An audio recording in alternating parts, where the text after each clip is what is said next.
Hola, hola, ¿qué tal? Qué bueno volver a encontrarnos, qué bueno invitar al Señor a nuestras vidas, qué bueno que su presencia nos alcance, nos llene, nos bendiga y nos fortalezca. Este es un gran tiempo, es un gran momento, es un día para encontrar bendición, es un día para encontrar esperanza, es un día para encontrar fortaleza y es un día para encontrar respuesta a nuestras crisis, a nuestra necesidad, porque la presencia de Dios se mueve en medio de su pueblo, en medio de su iglesia. Y cuando nos reunimos como iglesia, como pueblo de Dios, entonces Él está ahí en medio de nosotros. Así que aprovechemos este tiempo, metámonos, dejemos que el Espíritu Santo empiece a ministrar, empiece a hablar, empiece a bendecir nuestras vidas y que nuestros corazones sean fortalecidos y sean animados.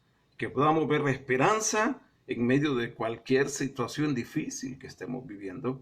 Que podamos ver la poderosa mano de Dios manifestándose en medio de nosotros. No mirando, decía el apóstol Pablo, nosotros las cosas que se ven. Porque las cosas que se ven son temporales. Sino las que no se ven. Porque esas cosas que no se ven, esas son las eternas. Allí es donde tenemos que estar aferrados. Hay un desafío tremendo esta mañana a que reflexionemos, a que meditemos hacia dónde voy, hacia dónde va, hacia dónde nos estamos dirigiendo, cuál es el sentido de nuestra jornada, hacia dónde apuntamos. Y una pregunta valiosa es, si sigo haciendo lo que estoy haciendo, ¿a dónde voy a llegar? Yo creo que todos podemos visualizar. Si me sigo preocupando por lo que me estoy preocupando, pues voy a terminar en crisis, en ansiedad. Si sigo teniendo los mismos sentimientos de enojo, de ira, si sigo haciendo las cosas con el mismo desgano, si sigo haciendo lo que estoy haciendo, ¿a dónde voy a llegar? Hay una clara distinción. Jesús es una clara distinción entre este siglo, este sistema de cosas, y el siglo venidero. Son dos aspectos diferentes. Ahora, la dinámica de este siglo, que es donde el príncipe de la potestad del aire tiene gobierno, tiene dominio, es tan absorbente que nos atrapa, que nos envuelve y nos vemos inmersos ahí y no sentimos que podemos salir. Y entonces empezamos a ver la vida como una rutina. Y al ver la vida como una rutina, entonces perdemos el sentido de la dirección. Perdemos la dirección, perdemos el rumbo y empezamos a conformarnos, a adaptarnos, a vivir de esa manera y entonces visualizamos el descanso como escapar de esa rutina, pero no es un cansancio físico, sino es un problema emocional. Entonces, si no logramos escapar con satisfacción, si no logramos manejar con sabiduría estas cosas, entonces vamos a vivir frustrados, sin sentido.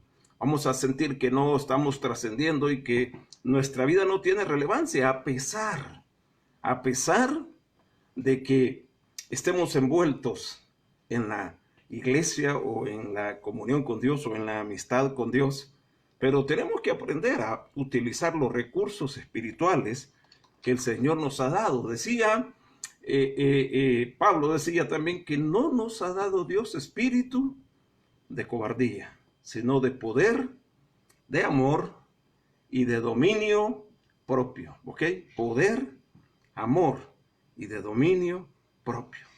Hay un reto interesante en la vida de Agar. Agar era la sierva de Sara.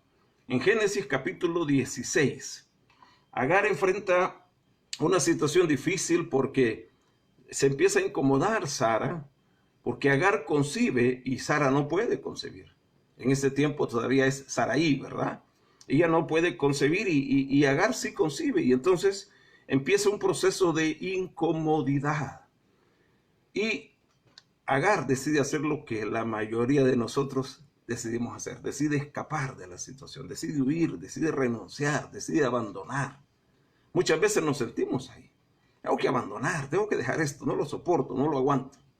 Pero es porque no estamos aplicando los principios espirituales a nuestra vida. Y entonces, para bendición de Agar, o no sé, ¿verdad? Porque ahí se han originado naciones, rivalidades, conflictos eternos en la tierra entre ismaelitas y los hebreos, hay un conflicto eterno, ¿verdad? De todos los años, de todo el tiempo, pero el ángel se encuentra con Agar y le hace una pregunta que es interesante, que nos hagamos nosotros, a nosotros mismos. El ángel encontró a Agar en el versículo 8, le pregunta, Génesis 16:8, y le dijo, le dijo, Agar, sierva de Sarai, ¿de dónde vienes tú y a dónde vas?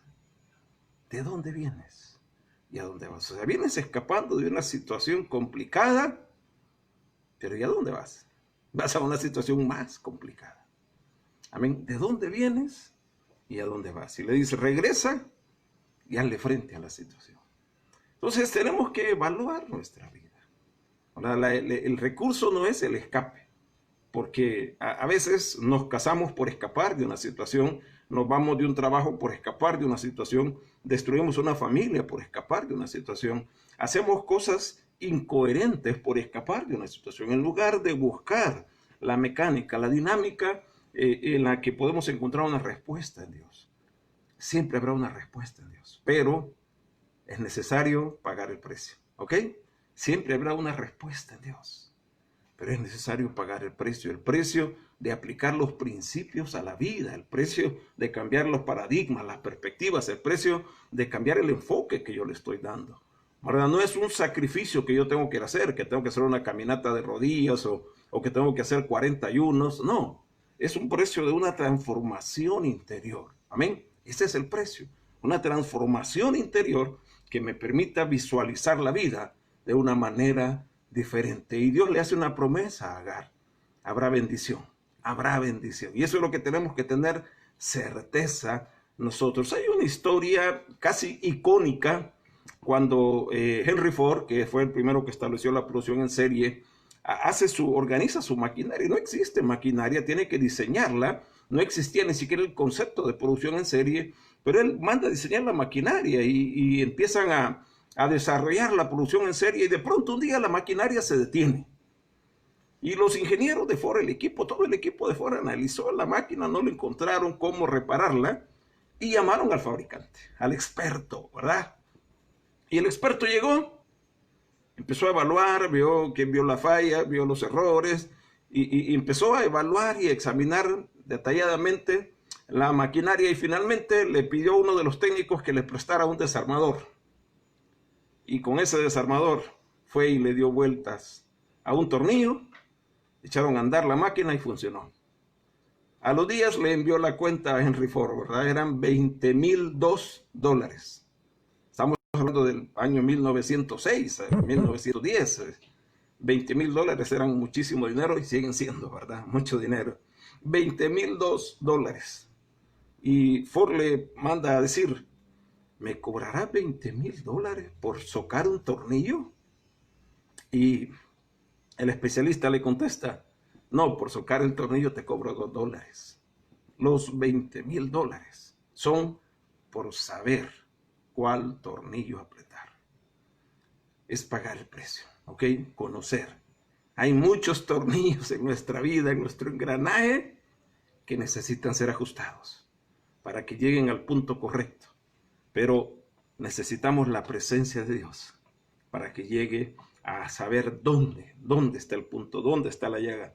Ahora, Dios no va a apretar el tornillo, ok, somos nosotros, tú y yo. Dí conmigo, yo tengo que apretar el tornillo, ¿sí? Yo tengo que moverlo, yo tengo que ajustarlo para que empiece a producir la visión correcta, para que empiece a producir la emoción correcta, el sentimiento correcto, para que pueda desarrollar la dinámica correcta de la vida. Hay 3 errores garrafales que cometemos. El primer error es tratar de escapar de la rutina. Ese es un error tremendo. Yo quiero escapar de la rutina. Y al escapar de la rutina yo siento una falsa sensación de descanso. Pero no es la respuesta. Es enfrentar la rutina, pero con una perspectiva diferente, con una visión diferente. De manera que yo pueda hacer una influencia y hacer que aquello tenga sentido, tenga significado. Entonces, mi trabajo me atrapa, me envuelve. Tengo que enfrentarlo de una manera diferente. Mi familia es una rutina, entonces tengo que enfrentarlo de una manera diferente. La iglesia, la religión, mi oración es una rutina. Y ya es la misma rutina de siempre. Padre, gracias por los alimentos. En nombre de Jesús, amén. Es lo mismo. Entonces, la respuesta no es escapar de la rutina, no es huir, no es irnos para allá. Importante, la respuesta nunca está en el exterior, ¿ok? La respuesta nunca está en el exterior. Quiero cambiar de trabajo. Señor, dame un trabajo nuevo. No has sido fiel en lo poco. Entonces, la respuesta no está en el exterior. O sea, puedo orar a Dios, definitivamente que puedo orar a Dios por un mejor trabajo, pero tengo que ser un mejor empleado, ¿verdad? Para que Dios vea en mí que soy fiel en lo que me han asignado. Y entonces Dios me pueda mover a una esfera diferente. Pero si yo le digo, dame un nuevo trabajo porque me cae mal mi jefe, dame un nuevo esposo porque este que tengo ya no me funciona. No, no funciona así la vida. Entonces no es el escape, no hagamos oraciones escapistas. Asumamos nuestro rol. Y ya vamos a leer Filipenses capítulo 4. Pero quiero mencionar los errores para que después veamos cómo vamos a enfrentarlos, ¿de acuerdo? El otro error es tolerar la rutina. Pues ni modo, así me tocó y entonces estoy con una sensación de impotencia. Pero no, hay un poder en mí, hay un poder sobrenatural que está fluyendo en mi vida, que me va a ayudar a hacer las cosas de manera diferente y no simplemente aceptar aquello como una carga, como un peso. Venid a mí todos los que estáis trabajados y cargados, y yo os haré descansar. Tomad mi yugo, porque mi yugo es fácil, ligera mi carga, y hallaréis descanso para vuestras almas. Entonces no es un concepto de que ni modo, pues sí, yo sigo casada por los niños, porque si no, eso no funciona. Hay que actuar de manera distinta. Y el tercero es asumir la rutina como la única forma de vida. Y eso me hace renunciar a lo que soy, a mi esencia. Y me hace sentirme que ni modo, hasta aquí llegué, este es mi punto final, y ya no puedo visualizar hacia ningún punto en el futuro. Acuérdate que el objetivo es ¿a dónde voy? ¿A dónde voy en mi vida? Y el Señor nos dice en Jeremías y en Ageo, meditad bien sobre vuestros caminos. Quiero que vayamos al capítulo 4 de Filipenses, por favor. Capítulo 4 de Filipenses, la carta que le escribe el apóstol Pablo a la iglesia de Filipos, capítulo 4 de Filipenses. Y empecemos a buscar algunas respuestas, ¿de acuerdo? A buscar algunas alternativas de cómo enfrentar las situaciones que estoy viviendo para obtener resultados diferentes. Y el verso 1 dice, así que hermanos, Filipenses capítulo 4, verso 1 dice, así que hermanos míos, amados, deseo, gozo y corona. Estad así firmes en el Señor, amados, estad firmes en el Señor, estad firmes. Hay muchas cosas en el entorno que nos están queriendo sacar de ahí. Y el verso 2, ruego a Evodia y a Síntique que sean de un mismo sentir en el Señor. Hay diferencias, obviamente, pero la clave está en el sentir. Di conmigo, sentir. Ahí está la clave, en el sentir.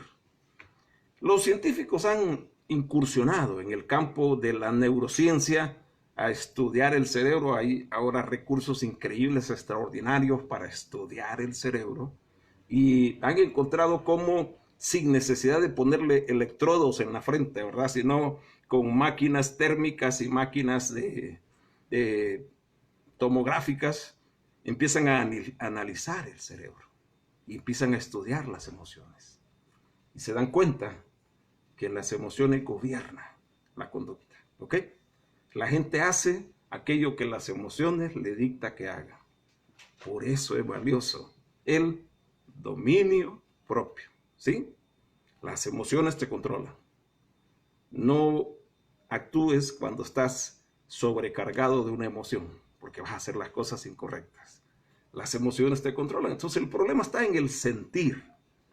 Lo que sentimos, cómo me siento, eso es la parte emocional, la parte voluble, la parte difícil del alma. Pero, aparte de eso, han demostrado los científicos que la emoción no procede, fíjese bien, la emoción no procede de los eventos que pasan fuera de nosotros, ¿sí? Sino que de lo que nosotros pensamos alrededor de ese evento. Ojo, ojo, no es el evento, sino es mi pensamiento alrededor del evento. Ganó mi equipo favorito y estoy alegre. No, no estoy alegre porque ganó mi equipo favorito. Estoy alegre por lo que estoy pensando acerca de ese triunfo del equipo favorito. Y lo mismo pasa con los otros aspectos, con las situaciones críticas, con las situaciones difíciles. Por eso es que Pablo dice todo lo que es verdadero, ahí en el capítulo 4, verso 8. Por lo demás, todo lo que es verdadero, todo lo honesto, todo lo justo, todo lo puro, todo lo amable, todo lo que es de buen nombre, si hay virtud alguna, si hay algo digno de alabanza, en esto pensad. El pensamiento puede manejar, gestionar la emoción. Y el pensamiento es el que influye en la emoción. Entonces, nos da la respuesta. Hace 2000 años el Señor tenía la respuesta y los científicos lo acaban de descubrir. 10 años hacia atrás en la neurociencia han descubierto que es el pensamiento. Es lo que yo estoy pensando acerca de un acontecimiento. Y si yo pienso en una tragedia, y entonces me empiezo a sentir triste, empiezo a sentir una emoción difícil. Si yo pienso que mi enfermedad me va a destruir, entonces el cuerpo se empieza a debilitar. Por eso, en qué hay que pensar, nos da la pauta. En qué hay que pensar. Todo lo honesto, todo lo verdadero, todo lo justo, todo lo puro, todo lo amable, todo lo que es de buen nombre, si tiene alguna virtud, algo digno de alabanza, en esto pensad. La clave para evitar la rutina es el sentir, ¿ok? Un mismo sentir. Y entonces tengo que buscar en la familia, ese es el poder del acuerdo, ¿ok? Cuando yo logro establecer un acuerdo en mi matrimonio, cuando logramos estar de acuerdo nosotros en las cosas que hacemos. Por eso no nos casemos con un rostro bonito o con una cara bonita o con un cuerpo bonito, sino con alguien que comparte una visión, que comparte un destino, que comparte, que quiere construir algo juntos y que juntos vamos a apoyarnos. Entonces, ese es un buen camino para el matrimonio. Un mismo sentir. Busquemos trabajar en empresas donde podamos tener un mismo sentir, donde sintamos que somos de bendición, de apoyo. Busquemos los que somos empleadores, que nuestros empleados tengan un mismo sentir con nosotros. Inculquémosles la visión, inculquémosle la trascendencia de la empresa que estamos haciendo, más allá del efecto de ganar dinero, lo que puede producir el sentir. Entonces, se escapa de la rutina y empezamos a sentir alegría. ¿Por qué los estudiantes no tienen éxito en el estudio? Porque no tienen un mismo sentir, no visualizan el estudio como lo que tiene que ser y entonces van en contra del proceso y entonces no funciona, son improductivos y así en todas las áreas. Entonces tenemos que ser de un mismo sentir, hay que trabajar en el sentir. Y cuando entendemos eso, por eso dijo el Señor, si 2 o 3 se ponen de acuerdo, unen el sentir. Sí, tenemos desacuerdos en las parejas, ¿sí? Pónganse de acuerdo, ¿ok? Encuentren una forma de ponerse de acuerdo, arreglen la situación y sean de un mismo sentir. Yo tengo que ser de un mismo sentir con mi cónyuge tiene que ser de un mismo sentir conmigo. Entonces caminamos juntos, nos potenciamos juntos, nos fortalecemos juntos. Eso nos ayudará a escapar de la rutina y encontrar gozo en lo que hacemos, que nos lleva al siguiente punto. En el verso 4 de Filipenses, dice, el apóstol dice, regocijaos en el Señor siempre. Otra vez os digo, regocijaos. Otras versiones dice, hagan todo con alegría. Hagan todo con alegría. Había un canto que decía, ya casi no lo cantamos, ¿verdad? Pero decía, no puede estar triste un corazón que alaba a Cristo. Entonces, pongámosle alegría a lo que hacemos, pongámosle alegría al trabajo, pongámosle alegría al estudio. Y yo estoy pensando, tener que estudiar, y al martes me toca ya parcial y tener que estudiar. Entonces mi pensamiento produce una emoción negativa y todo lo que haga va a ser infructuoso, va a ser cansado, va a ser fatigoso y voy a querer dejar aquello. Pero hagámoslo con alegría. Todo lo que hagáis, sea de hecho o de palabra, hacedlo como para el Señor. Hágalo con alegría, lo que tenga que hacer. Qué bueno, qué bueno. Y empieza a actuar con alegría, empieza a ponerle alegría a lo que hace. Después de 10, 15 años de tener un trabajo, nos sentimos hastiados del trabajo. Pero la primera vez llegamos con alegría. Quizás habíamos pasado un tiempo sin trabajo y alguien nos dio la oportunidad y llegamos y qué bueno, tengo trabajo y vamos contentos y estamos alegres con los jefes, con todo el mundo porque tenemos trabajo. ¿Qué pasó? Tenemos que sentirnos como la primera vez. La primera vez que tomamos la mano de la que hoy es nuestra esposa, nos sentimos alegres. Nos gustaba que en la iglesia dijeran, agarre de la mano al que tiene a la par. Gloria a Dios, avivamiento. Pero ahora ya no sentimos alegría. Todo lo que hagas, hazlo con alegría. Empieza a sonreír ahorita, ¿sí? Empieza a sonreír. Aunque estés enojado conmigo, pero empieza a sonreír. Y vas a ver que no puedes estar enojado. Hazlo con alegría. Ponle alegría a todo lo que haces. Te tienes que levantarte temprano. Qué bueno, voy a respirar aire fresco porque no hay tanto smog, no hay tanta contaminación. Y empiezas a vivir el día con alegría. Ponle alegría a todo lo que hagas.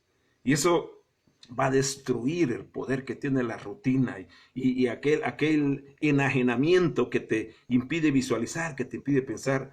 Te vas a dar cuenta que cuando estás alegre eres más productivo, piensas mejor, visualizas mejor las cosas.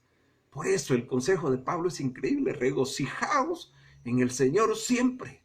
Y no está Pablo allá en un hotel del Caribe con una limonada en una hamaca, ¿verdad? Escuchando el ruido de las olas. ¿Sabe por qué nos frustra este tiempo? No puedo ir a la playa, qué terrible. Y empezamos, no, hombre, gózate, qué bueno que estoy aquí, qué bonito estar en este lugar. Y empiezas a disfrutar, ponle alegría a lo que haces. Todo lo que hagas, hazlo con alegría, con entusiasmo, con anhelo. Vas a hacer tu trabajo y en vez de verlo como una carga pesada, qué hastío, ¿verdad? Tener que venir, tener que levantarme. ¿Y por qué no nos dieron vacación hasta tal día? No, hazlo con alegría. Y vas con alegría. Y entonces las cosas empiezan a cambiar. Y el tercer consejo está en los versos 6 y 7 del capítulo 4. Dice, por nada estéis afanosos. No veas el trabajo como tengo que trabajar porque el trabajo, si no trabajo no como, no. Di, el Señor es mi proveedor. Dios es el que trae. Por nada estéis afanosos, si no sean conocidas todas tus peticiones delante de Dios en toda oración y ruego ¿y qué dice después? Y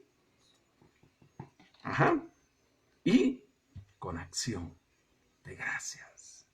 Y con acción de gracias, dice el verso 7, y la paz de Dios, ¿ok? Cuando tú tienes ese sentimiento de gratitud, gracias a Dios porque dormí 2 horas. Qué terrible que no pude dormir, pues toda la noche me pasé. 2 horas apenas dormí. No, gracias. Descansé 2 horas. Qué bueno. Y entonces cambia la situación, porque si tú vas lamentando que no has dormido, entonces vas a ir agotado. No, gracias a Dios. Y la paz de Dios empieza a obrar. Y empiezas a tener energía, a pesar de que has dormido poco, a pesar de que la situación no fue tan agradable, pero la paz de Dios, que sobrepasa el entendimiento, empieza a guardar tu corazón y tu pensamiento en Cristo Jesús. Amén. Entonces empiezas a vivir de otra manera, con gratitud. Gracias. Gracias porque me pude comer una tortilla. No, qué triste que jalona me dieron, yo 3 quería. No, gracias. Me comí una. Y estoy alegre. Disfruté. Saboreé. Qué bueno.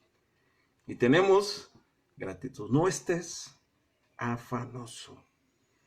Si no, preséntate delante de Dios, descarga el afán, la carga, y deja que tu cuerpo se llene, tu mente, tu entendimiento se llene de gratitud. Y cuando estás lleno de gratitud, en cualquier situación, en cualquier circunstancia, la paz de Dios empieza a guardar tu pensamiento y tu corazón en Cristo Jesús. ¿Ok? El pensamiento es vital, porque tales son los pensamientos de un hombre.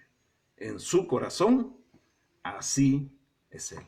Entonces tenemos que aprender a gobernar el pensamiento. Otro día vamos a hablar un poquito más y vamos a dar herramientas. Ya hicimos circular nuestra acta de libertad para trabajar el pensamiento, pero la perdemos de vista, no nos descontinuamos y empezamos a meditar más en el problema que en lo bueno, lo honesto, lo justo, lo que tiene virtud, lo que tiene algo digno de alabanza, y nos quedamos enfocados en la crisis. Si estás pensando en la crisis, tu vida será una crisis. Pero si estás pensando en la bendición de Dios, en el poder de Dios, en la gloria de Dios, entonces tu vida será diferente. Ok, entonces ya logramos por lo menos conocer, ¿verdad? ¿Y qué es lo que yo puedo hacer para estabilizar mi pensamiento de manera que pueda visualizar al futuro? Y ahora hay 3 preguntas cruciales para ver hacia dónde voy. La primera pregunta es, ¿de dónde vienes? Esa es la primera pregunta. ¿Sabe por qué? Porque nosotros evaluamos mal nuestra vida. Y entonces cuando pensamos de dónde vengo, empezamos a ver nuestro linaje, nuestra herencia, nuestra cultura, nuestro entorno. Yo vengo de un pueblito allá, los caleros nos decían, ¿verdad? En Metapán, los patas blancas y un montón de cosas que decían de los de Metapán. Y yo soy de ese pueblito insignificante, intrascendente, aunque ahora ya es una urbe increíble, populosa, con muchos recursos, porque es la cuna del cemento, ¿verdad? Para El Salvador. Y la otra cuna del cemento está en México, allá con los del Cruz Azul. Entonces, pero si yo empiezo a ver mi entorno, de dónde vengo, como eso, como quiénes fueron mis padres, como dónde crecí, cómo era la casa, dónde jugué, pero nosotros venimos de Dios, ¿ok? Venimos de Dios. Diga conmigo, yo vengo de Dios. O sea, nacimos en el corazón de Dios, fuimos un proyecto de Dios. David decía, mi embrión vieron tus ojos, en pecado fui concebido, pero mi embrión fueron tus ojos, y eso cambió el futuro de mi vida. Yo vengo de Dios, yo fui pensado, concebido, y vine a este mundo porque soy un proyecto divino, porque Dios pensó en mí. No fue por una noche de avivamiento entre mis padres, ¿verdad? Sino fue porque Dios pensó en mí. Dios me vio a mí y Dios quiso que yo viniera en este tiempo y en esta generación. Y entonces mi vida empieza a tener significado. Jesús hace una declaración increíble. En el capítulo 13 de Juan, hace una declaración impresionante, que es una declaración para que nosotros la internalicemos, la analicemos, ¿verdad? Dice en el capítulo 13, verso 3, dice, sabiendo Jesús que el Padre le había dado todas las cosas en sus manos y que había salido de Dios y a Dios iba. Y esa es la herencia para nosotros. Jesús sabía que había salido de Dios y sabía que a Dios iba. Tú y yo hemos salido de Dios, ¿ok? Dios pensó en nosotros, por el poder de Dios es que estamos aquí. Entonces nuestro pasado está escondido en Dios. Y por eso, en Juan capítulo 1, verso 13, el verso 12 dice, mas a todos los que le recibieron y a los que creen en su nombre les dio potestad de ser hechos hijos de Dios. Y el verso 13, tenemos que leer el verso 13, Juan capítulo 1, verso 13, tienes que marcarlo, lo hemos leído muchas veces, pero seguro se nos olvida. Juan capítulo 1, verso 13, márcalo conmigo porque esto es importante. Venimos de Dios, somos proyecto de Dios, Dios nos concibió, Dios nos creó. Dice el verso 13, dice el 12, bueno, leamos desde el 11, a los suyos vino y los suyos no le recibieron. El verso 12, más a todos los que le recibieron, a los que creen en su nombre, les dio potestad de ser hechos hijos de Dios. Y el verso 13, los cuales no son engendrados, concebidos el momento cuando se juntan las dos semillas y se produce un nuevo ser, los cuales no son engendrados de sangre, ni de voluntad de carne, ni de voluntad de varón, sino que dice, sino de Dios. Yo vengo de Dios. Soy un proyecto divino, soy un proyecto eterno. Dios tiene un plan maravilloso, extraordinario con mi vida. Que me perdí en el camino, que me extravié, que me absorbió la cultura, el entorno, las circunstancias de este mundo, que vago quizás ahorita sin rumbo cierto. Pero hoy me doy cuenta que vengo de Dios. Y al darme cuenta que vengo de Dios, eso me ayuda a definir mi futuro. Es importante. Dice Romanos 3:23, dice, por cuanto todos pecaron y están, ¿qué dice? Destituidos. Esa palabra es clave, destituido. Porque para que alguien sea destituido tiene que haber estado. ¿Sí? O sea, a mí no me pueden destituir de presidente de una nación porque jamás he sido presidente de una nación, ni siquiera di una clase de estudio, ¿verdad? Entonces no me pueden destituir porque jamás he sido. Pero para que destituir a alguien de la gloria de Dios es porque estuvo en la gloria de Dios. Amén. Ahí fuimos concebidos, ahí fuimos proyectados, ahí fuimos visionados. Y que pecamos y entonces fuimos destituidos. No es por el pecado de Adán, es por tu pecado y por el mío. Fuimos destituidos de la gloria de Dios. Entonces venimos de Dios, ¿ok? Vengo de Dios, no de mis padres, no de mi cultura, no de mi formación o de mi preparación. Vengo de Dios. Entonces viene la segunda pregunta crucial. ¿Dónde estás? ¿De dónde vengo? Ok. ¿Dónde estoy ahorita? El problema que hay que resolver ahorita es dónde estamos. Ese es el problema. O sea, eso es lo que tenemos que resolver esta mañana, ¿de acuerdo? ¿Dónde estoy? Tengo que recuperar, escapar de la rutina, no en el sentido de huir de la rutina, sino de entender que puedo manejar esa situación y hacerla mejor. Entonces ahora tengo que definir dónde estoy. ¿Se acuerda que dijo Jesús en el capítulo 14 de Juan? ¿Alguien recuerda? No se turbe vuestro corazón, creéis en Dios, creed también en mí.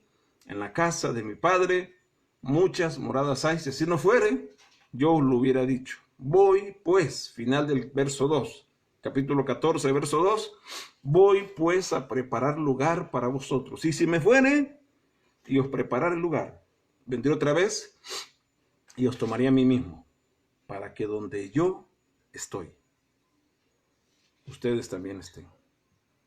Jesús está en una posición de aceptación, de aprobación, de comunión, de intimidad con Dios. Dios dijo, por lo menos en 3 ocasiones, este es mi Hijo amado en quien tengo contentamiento, a él oíd, porque él es el modelo, es el proyecto, él es el prototipo del Adán perfecto, no del Adán primero fallido, sino del nuevo Adán, que es espíritu vivificante. Y entonces Jesús dice, todo lo que yo he logrado en este tiempo de vida, todo lo que he conquistado es para ti. Donde yo estoy. No está hablando de la gloria, no está hablando del cielo, no está hablando de casas que Dios está haciendo para cada uno de nosotros. No necesitas casa en el cielo, o sea, no va a haber una casa de acuerdo a tu ofrenda. No, esas cosas no existen, ¿verdad? Es una posición espiritual delante de Dios, para que donde yo estoy, ¿dónde está Cristo? Está en el seno del Padre, dice Juan 1:18. Él agradó a Dios, vivió para agradar a Dios. Este es mi Hijo amado, en él tengo contentamiento. ¿Sabes por qué la gente de Israel no entró a la tierra prometida? Solo 2 entraron, ni siquiera Moisés. Solo 2. Josué, hijo de Jefone, y Caleb. Caleb, hijo de Jefone, y Josué, hijo de Nun. Ellos fueron los que entraron a la tierra prometida. Y el resto...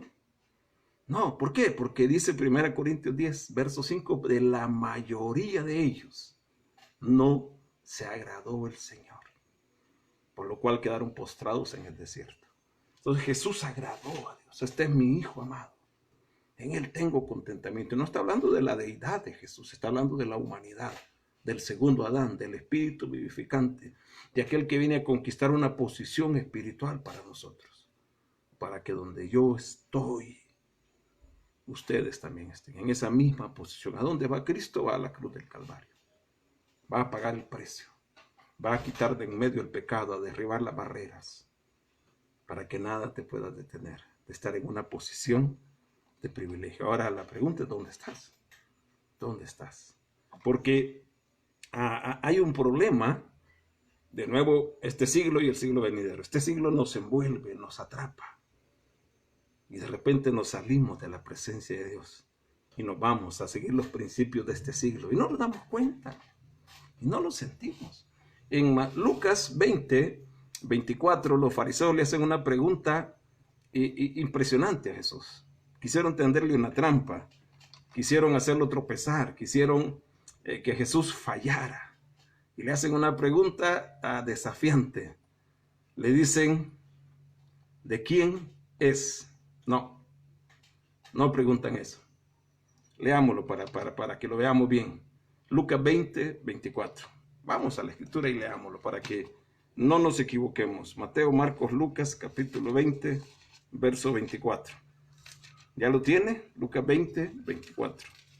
Dice así. Le preguntaron en el verso 21. Verso 21. Los escribas y fariseos le preguntaron diciendo, Maestro, sabemos que dices y enseñas rectamente y que no haces acepción de personas, sino que enseñas el camino de Dios con verdad.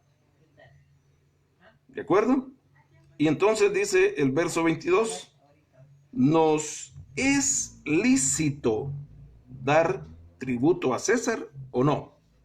¿Nos es lícito dar tributo a César o no? Verso 23, mas él, comprendiendo la astucia de ellos, les dijo, ¿por qué me tentáis? Muéstrenme la moneda. Le dan una moneda. Jesús toma la moneda. Jesús muestra la moneda y les dice, ¿de quién es? ¿De quién es? ¿De quién es la imagen y la inscripción? ¿Ok? ¿De quién es la imagen y la inscripción? Y ellos le respondieron, de César. Y entonces les dijo, dad a César lo que es del César, y a Dios lo que es de Dios. Es importante. ¿De quién es la imagen? ¿Cómo fue creado el hombre? ¿Quién se acuerda cómo fue creado el hombre? El hombre fue creado a imagen de Dios. ¿Qué es lo que debe estar en el hombre? La imagen de Dios. ¿Qué es lo que tenemos que darle a Dios? Lo que tiene la imagen de Dios. Eso es lo que tenemos que darle. Y el resto, ¿verdad? Ninguna moneda tiene la imagen de Dios. Todas las monedas tienen imágenes de gobernantes y cualquier moneda que usted agarre, imágenes de gentes. La antigua moneda del Salvador tenía al descubridor de América y cada moneda tiene su propia imagen. Entonces, implicando que no nos debemos al dinero, ¿verdad? El dinero es una herramienta, es un recurso, pero no nos debemos a él. Nos debemos a Dios, porque esa es la imagen que llevamos. ¿Dónde estoy yo? ¿Dónde estás? Estamos viviendo de manera equivocada.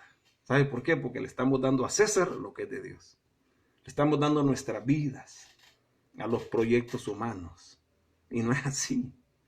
Le estamos dando a César lo que es Dios, y no es lo que dijo Jesús. Jesús dijo, dele al César lo que es del César, y a Dios lo que es de Dios. Tenemos que ser sabios en cómo estamos administrando nuestra vida. Por eso somos infructuosos en lo que hacemos. Por eso no obtenemos los resultados que debemos obtener.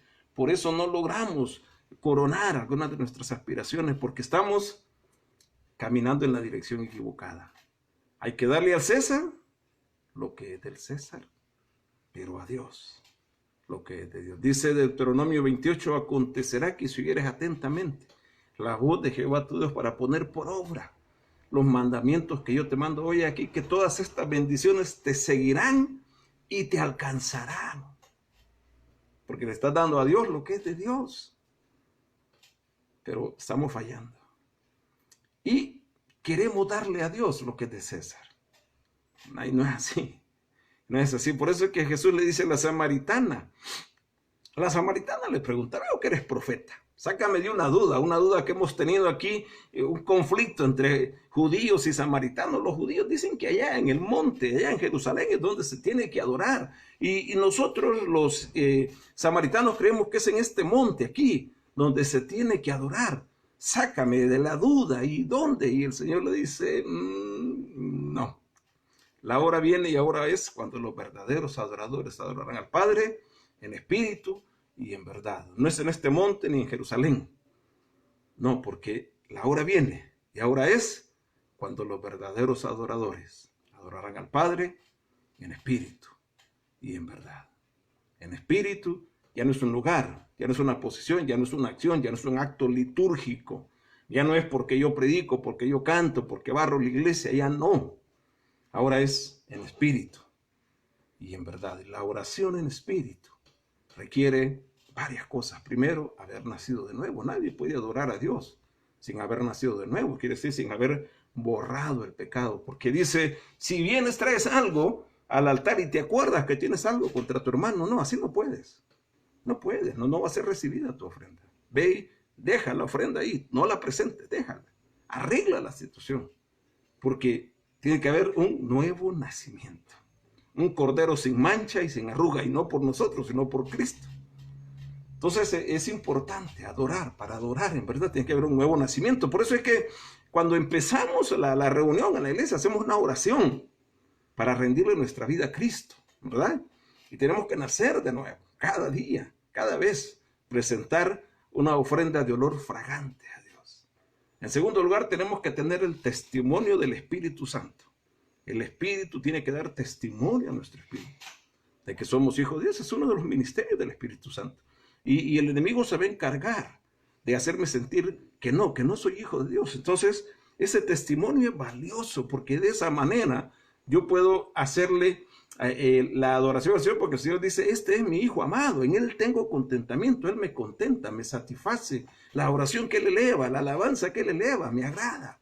Tiene que partir de ese sentimiento de soy hijo, soy hija de Dios, no por una costumbre, por un hábito, porque hizo una oración en el pasado, no. Soy hijo de Dios porque hoy renové mi pacto, porque hoy hablé con Él, porque hoy me conecté con Él y hoy me puse a cuentas con Él y hoy me quité el olor a cerdo, ¿verdad? Que traía de haberme escapado y ahora tengo vestido nuevo, tengo calzado nuevo, tengo cinturón nuevo, anillo nuevo, entonces sé que soy hijo de Dios.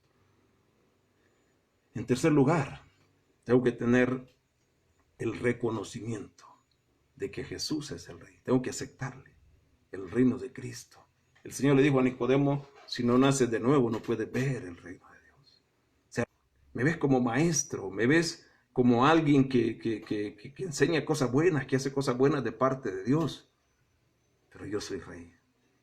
Y no puedes ver eso. Si no naces de nuevo no puedes verme como Rey. Tienes que ir y nacer de nuevo, Nicodemo. Pasó el tiempo y Nicodemo estoy seguro que nació de nuevo porque fue el que estaba a los pies bajando el cuerpo de Cristo junto a José de Arimatea después de haber sido crucificado. Tener ese nuevo nacimiento, ver a Jesús como Rey. Por eso le adoramos con dignidad. Y lo último es vivir en la mentalidad del reino de Dios, en una mentalidad de provisión infinita. Porque si estoy angustiado, si estoy en crisis, entonces no voy a rendir una verdadera adoración.